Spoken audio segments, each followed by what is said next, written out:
There is something extraordinary about the way the Qur'an transports its listener across time. It does not merely recount history, it recreates it. Its language shifts effortlessly, gentle when it comforts, powerful when it warns, intimate when it reveals the unseen. At times, its phrasing carries an archaic gravity, a linguistic weight that makes the moment feel distant, ancient and sacred, as though you're not simply hearing about the past, but you're standing within it. In this series, Divine Dialogues in the Qur'an, we will explore some of the most powerful conversations ever recorded. Moments where the veil between the human and the divine is lifted. And in this particular episode, we'll be dissecting the story of Musa alayhi salam, a prophet whose name is mentioned more than any other in the Qur'an. In Surah Al-Qasas, the story of Musa alayhi salam reaches a turning point when Allah subhanahu wa ta'ala says, فَلَمَّا قَضَى مُوسَى الْأَجَلِ, when Musa completed the appointed term. Just like that, several years of service in Madian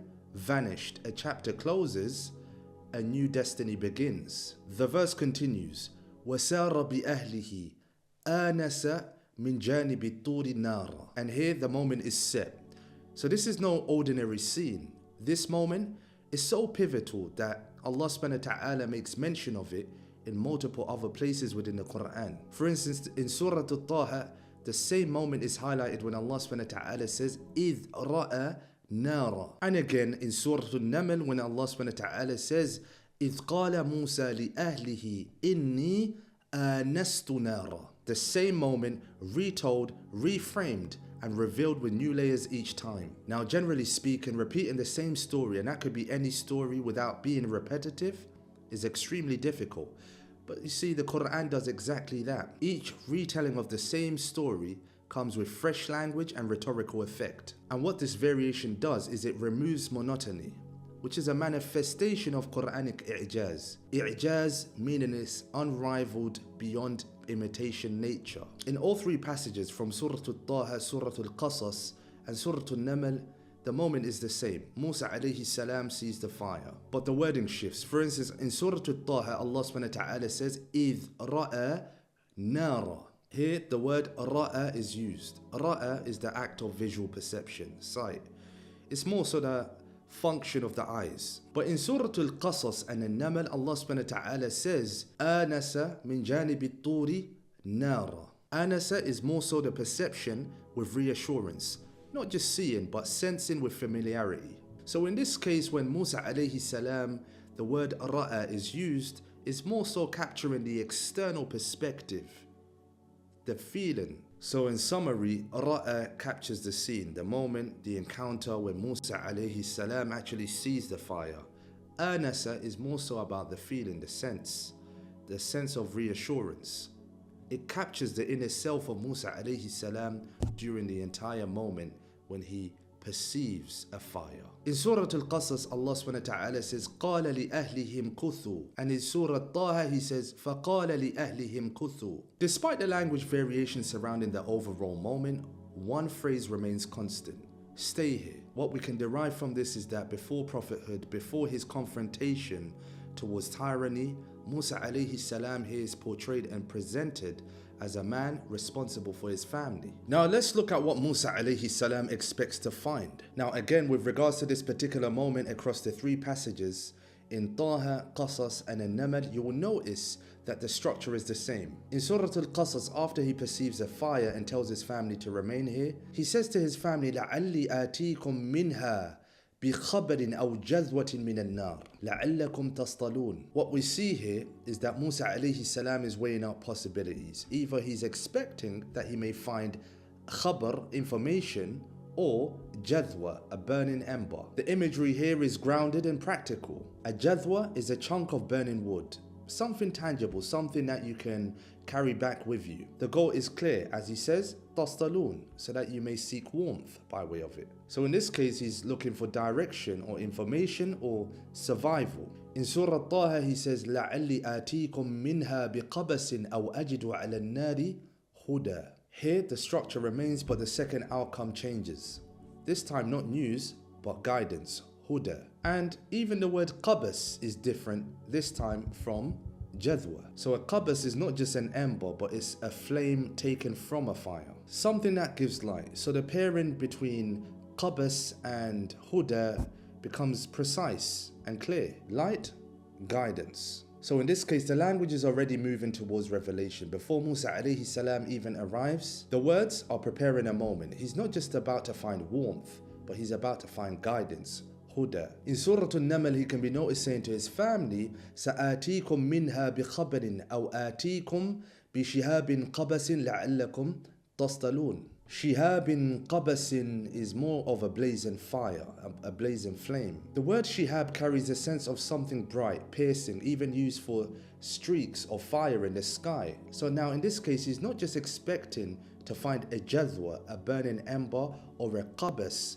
a simple flame, but he's expecting to find shihab qabas, a burning, striking torch. So now the progression in Surah Al-Qasas, the jadwa for practical warmth, in Ta-Ha, light to guidance, a qabas, huda, and in An-Naml, an intensified flame, bishihabin qabasin. Same scene, same man, same moment, not repetition but recalibration. There is also a subtle but powerful rhetorical shift. In Surah Al-Qasas and Surah Ta-Ha, he says, لَعَلِّ آتِيكُم, perhaps I will bring you. The word لَعَلَّ carries hope and possibility. He doesn't necessarily know what lies ahead, and he's thinking with caution. I might bring news, I might bring fire.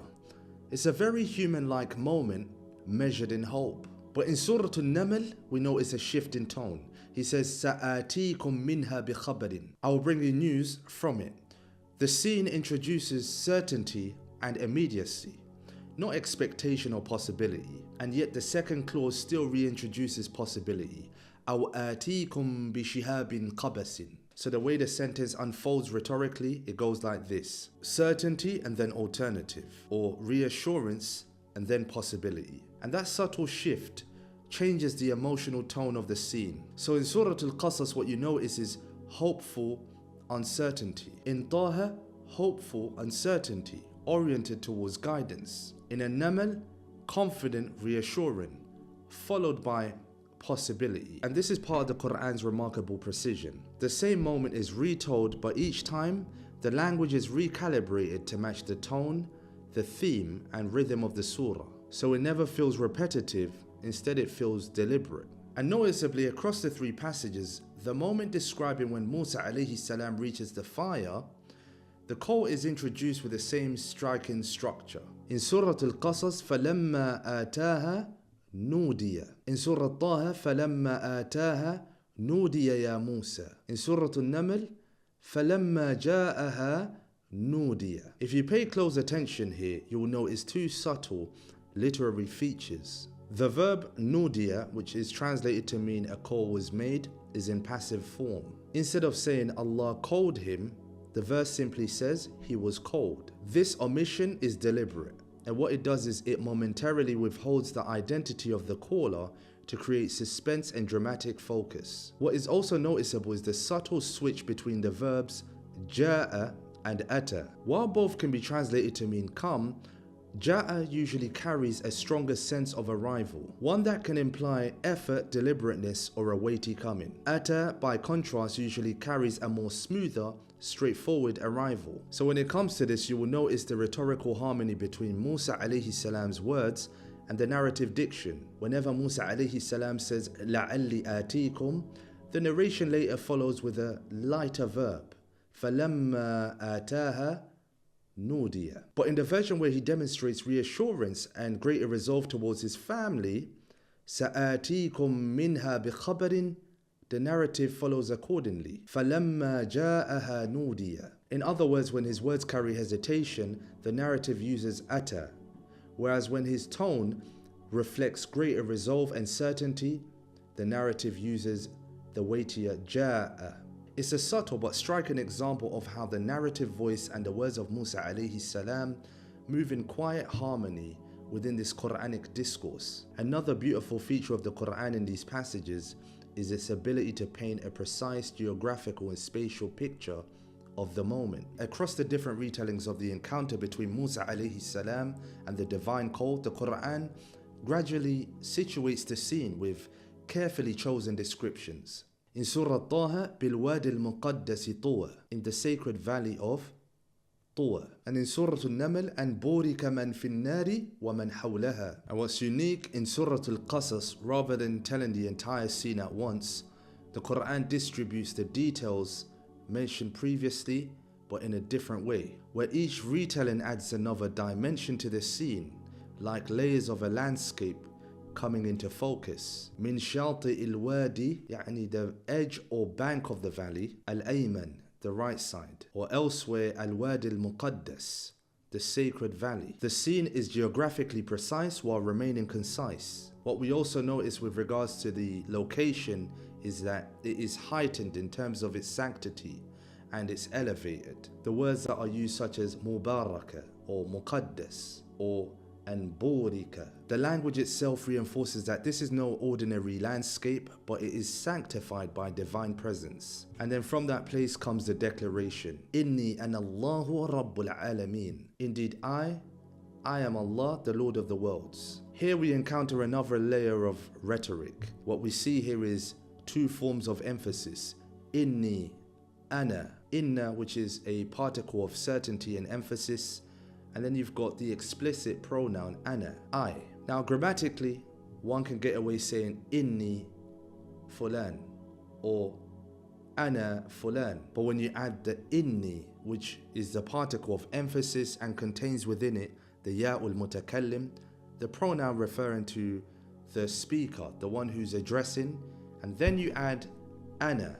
You add ana, which is the explicit pronoun. The additional pronouns intensify the declaration and remove all forms of ambiguity. Indeed, it is I am Allah, the Lord of the worlds. Now compare this with the parallel wording in Surah Ta-Ha where Allah subhanahu wa ta'ala says, Innani ana Allahu la ilaha illa ana. Here we notice a subtle linguistic difference. In Surah Al-Qasas, the word is inni, but in Surah Ta-Ha it's innani. The additional noon brings about ziyadatul tawqid, an additional emphasis. A small change, but it strengthens the emphasis even further. And what's also noticeable is that the endings of the two declarations differ. Rabbul Alameen. Here the emphasis is towards the divine lordship over the entire creation. Whereas in Surah Ta-Ha, La ilaha illa ana, the focus is towards exclusive worship and monotheism. Same encounter, same moment in the life of Musa alayhi salam, yet each moment highlights a different theological dimension. And so in a quiet valley on a cold desert night, a man discovers something far greater. Musa alayhi salam approaches the flame, hoping to come back with a jadwa min an-nar in order to warm his family. Instead, he encountered the one who created the fire itself. In that moment, the silence of the valley would be broken by a declaration that would echo through the rest of history. Inni ana Allahu Rabbul Alameen. What begun as a search for warmth became the beginning of prophethood. And the dialogue here was just only the beginning, because the next command that Musa alayhi salam is given is both deep and symbolic. فَاخْلَعْ نَعْلَيْكَ. Remove your sandals. Why was this command given, and what deeper meaning lies within it? That is what we'll explore in the next episode of Divine Dialogues in the Qur'an.